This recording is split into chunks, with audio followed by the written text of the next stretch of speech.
Seigneur, nous voulons te dire merci pour cette matinée que tu nous donnes gratuitement.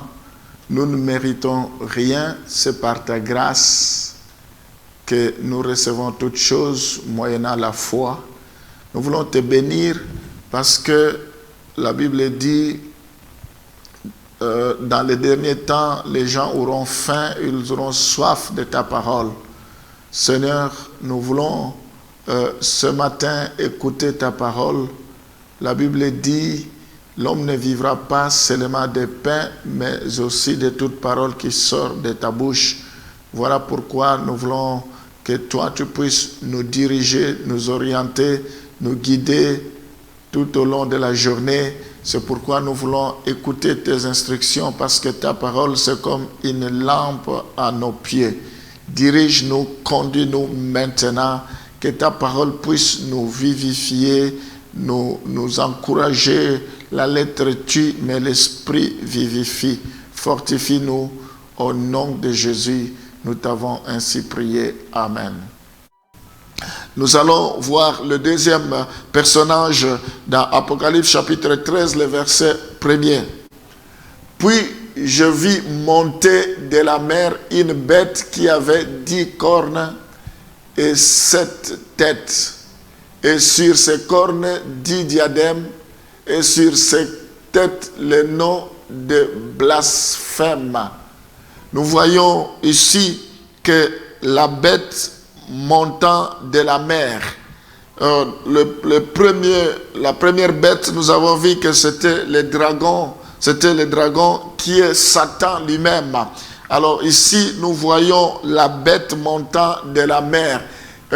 Cette bête qui avait 10 cornes, 7 têtes, et sur ses cornes 10 diadèmes, et sur ses têtes le nom de blasphème. C'était un blasphémateur. Il est là pour blasphémer. Nous voyons ici que c'est l'Antéchrist lui-même. Il est là, il va monter de la mer et il est là pour blasphémer. Il est là pour contredire, nier. Il est là pour se moquer de notre Seigneur. Nous allons lire d'autres passages pour comprendre cela. Apocalypse chapitre 13, les versets 5 à 8. Apocalypse 13, les versets 5 à 8. Et il lui fit donner une bouche qui proférait des paroles arrogantes. Nous voyons comment il agit.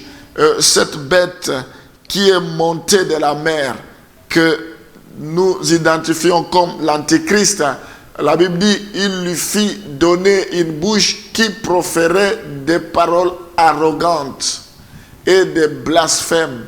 Et il lui fit donner le pouvoir d'agir pendant 42 mois. Il avait le pouvoir d'agir pendant 42 mois. Et elle ouvrit sa bouche pour proférer des blasphèmes contre Dieu, pour blasphémer son nom et son tabernacle et ceux qui habitent dans le ciel.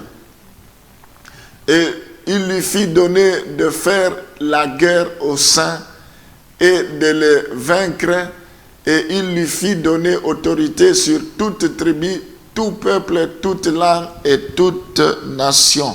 Nous voyons que tous les habitants de la terre l'adoreront, ceux dont le nom n'a pas été écrit dès la fondation du monde dans le livre de vie de l'agneau qui a été immolé.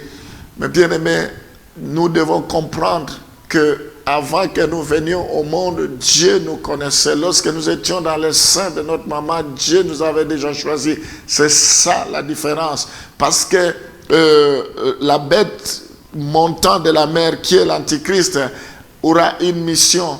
Il sera là pour proférer les mensonges. Il sera là pour contredire Dieu, pour se moquer de Dieu. Il sera là pour persécuter les saints. Il sera là, il aura reçu une mission. Et ce sont des choses qui vont arriver. Il est temps que nous puissions vraiment nous positionner, nous enraciner dans le Seigneur. Parce que toutes ces choses arriveront. Le prophéties sont oui et amen. Ça va se réaliser. Donc nous voyons que cette bête montant de la mer qui est l'Antéchrist, sa mission c'est de persécuter des saints, c'est chercher à les séduire, c'est moquer d'eux, c'est de blasphémer le Seigneur. Et son objectif, c'est que les gens puissent l'adorer. Et tous ceux qui n'auront pas leur nom inscrit dès la fondation du monde dans le livre de vie vont devenir ses adeptes et ils vont le servir. Nous devons faire attention. Et toutes ces choses, c'est pour nous épargner. Nous ne devons pas suivre n'importe qui parce que l'ennemi peut se déguiser en l'ange de lumière. Nous pouvons lire 2 Thessaloniciens chapitre 2, le verset 3 à 4 pour comprendre que personne ne vous séduise d'aucune manière, car il faut que l'apostasie soit arrivée. La Bible dit que personne vous séduise d'aucune manière parce que l'apostasie va arriver, le blasphème. Car il faut que l'apostasie soit arrivée. Les gens vont renier la foi auparavant et qu'on ait vu paraître l'homme du péché, le fils de la perdition. Le fils de la perdition, l'homme du péché. Les gens n'auront plus la crainte de vivre dans le péché. La sanctification, on n'en parlera plus. La sainteté, on n'en parlera plus. La Bible dit tout m'est permis, mais tout n'est pas utile. Il faut que nous puissions chercher ce qui peut plaire à notre Dieu. Nous allons continuer notre texte. On est dans 2 Thessaloniciens 2, le verset 3 à 4. L'adversaire qui s'élève au-dessus de tout ce qu'on appelle Dieu ou de ce qu'on adore, jusqu'à s'asseoir dans le temple de Dieu, se proclamant lui-même Dieu. Ce sont des choses qui vont arriver. La bête montante de la mer, qui est l'Antichrist, il va aller trop loin. C'est lui l'adversaire. Il se lèvera au-dessus de tout ce qu'on appelle Dieu ou de ce qu'on adore. Et lui-même va s'asseoir dans le temple de Dieu, se proclamant lui-même Dieu. Nous devons faire attention. La Bible dit qu'il soit maudit celui qui se confie à l'homme ne peut prendre la place de Dieu. Aucun homme n'a le pouvoir d'être adoré comme on adore Dieu. On ne peut pas adorer un homme. On ne peut pas se prosterner devant un homme. Nous devons faire attention de vénérer les hommes, de nous prosterner devant les hommes, de les élever. C'est une abomination. L'adoration est réservée que pour le roi des rois, est réservé que pour notre Seigneur Jésus-Christ. Lui seul est digne d'être adoré. Mais ici, nous voyons que dans le temps de la fin, l'Antéchrist cherchera à attirer les regards des gens vers lui. Et il va se détourner les regards des gens vers le Seigneur, vers le véritable Dieu. Nous voyons Jean-Baptiste, il a dit, voici l'agneau de Dieu qui ôte le péché du monde. Il a présenté les gens Jésus-Christ. Nous devons présenter Jésus-Christ aux gens. Nous devons leur montrer que c'est lui qui est le chemin. C'est lui qui a le pouvoir d'opérer toutes choses. Il ne faut pas que nous attirons nos regards vers nous. Les hommes passeront. Les prophètes passeront, le pasteur passeront, les apôtres, les docteurs, les serviteurs, les servantes passeront, mais Jésus-Christ ne passera point. Il est le même hier, aujourd'hui, éternellement. Voilà, mes bien-aimés, il est important que nous sachions que l'Antichrist va chercher à prendre la place de notre Seigneur Jésus-Christ. C'est pourquoi nous qui sommes enfants de Dieu, nous devons nous lever, de véritables enfants de Dieu. Nous devons ouvrir les yeux, nous devons dénoncer les œuvres du diable, parce que il y aura tout sera permis, tout cela pour que l'Antéchrist puisse opérer, puisse régner. Et vous et nous et moi, nous devons détruire les œuvres du diable. Nous devons détruire les plans machiavéliques.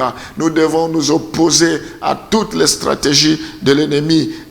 Que nous le voulions ou pas, cela va arriver. Mais il faut que le vrai brebis du Seigneur puisse demeurer dans le Seigneur. La Bible dit, mes brebis entendront ma voix et ils me suivront. Que nous restions imperturbables, que nous ne soyons pas emportés par toutes sortes de vents de doctrine, que nous ayons les deux pieds sur la terre, que nous ayons la tête sur nos épaules, que nous ne puissions pas céder. Voilà pourquoi il est important que nous devons être plongés dans les Écritures. Il faut que nous aimons les Écritures. Il faut que nous puissions fonder notre foi sur la parole de Dieu, sur Jésus lui-même. Seigneur, je prie ce matin parce que tu nous avertis qu'il y aura l'Antichrist dans les temps de la fin. Il y aura ces précurseurs qui sont de faux prophètes.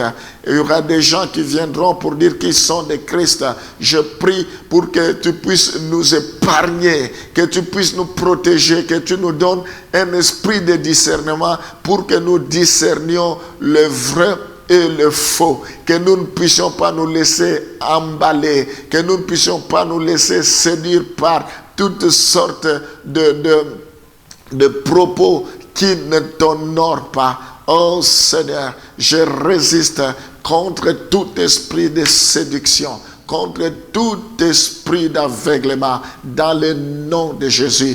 La Bible dit, tes brebis entendront ta voix et ils te suivront. Je prie pour démasquer les œuvres de l'Antichrist, les œuvres de faux prophètes, au nom de Jésus. Je prie, Seigneur, pour que tu puisses préserver tes enfants, qu'ils puissent vraiment chercher la bonne nourriture, la bonne parole. Au nom de Jésus, nous t'avons ainsi prié. Amen.